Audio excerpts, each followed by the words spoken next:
আমার আনাস ক্লাস 10-এ পড়তো। 10ম শ্রেণীর একজন ছাত্র ছিল। একটা স্বাধীন দেশে কখনো একটা দাবির মুখে নিরস্ত্র ছাত্র জনতার উপর যে গুলি চালানো যায় না, সেটা সে খুব ভালো বুঝতো। আর এই প্রতিবাদ করতেই সে আন্দোলনে যোগ দিয়েছিল। আর আন্দোলনে যোগ দেওয়ার আগে তার বাবার কোনো অনুমতি ছিল না।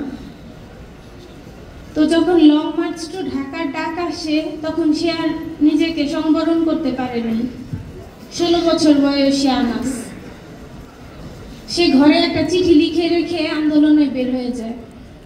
আমি চিঠিটা একটু পড়ে শোনাই, যদিও এটা আমার জন্য অনেক কষ্টের। তারপরে আমি চাই যে আপনারা জানেন যে একটা শিশু সন্তান কতটুকু অনুভূতি, কতটুকু দেশপ্রেম নিয়ে তার জীবনটা বিপন্ন হবে জেনেও ঘর থেকে বেরিয়ে যায়।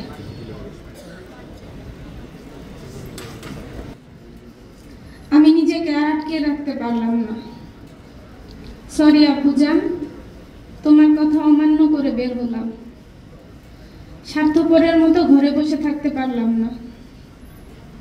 আমাদের ভাইরা আমাদের ভবিষ্যৎ প্রজন্মের জন্য কাফনের কাপড় মাথায় বেঁধে রাজপথে নেমে সংগ্রাম করে যাচ্ছে।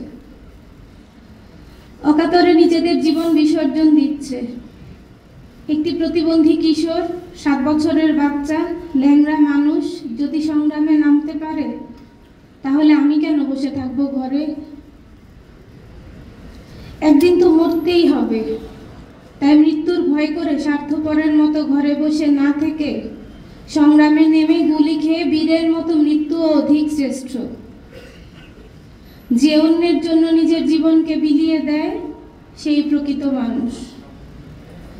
আমি যদি বেঁচে না ফিরি, কষ্ট না পেয়ে গর্বিত হয়েও জীবনের প্রতিটি ভুলের জন্য ক্ষমা চাই। আনাস না ঘরে ফিরে না।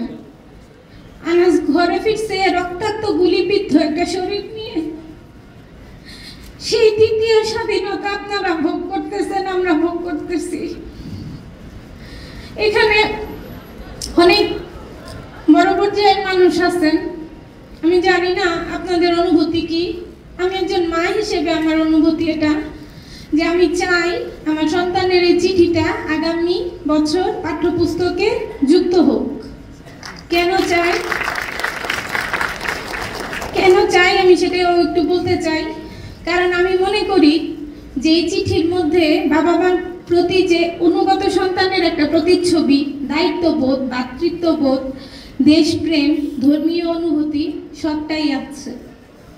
আগামী প্রজন্মের মানুষ জানুক, আগামী প্রজন্মের কিশোর সন্তানরা জানুক যে কি অনুভূতি নিয়ে এই 24-এর যোদ্ধারা রাজপথে নেমেছিল, তারা জীবন দিয়েছে। আজকে এই দ্বিতীয় স্বাধীনতা আমরা ভোগ করছি।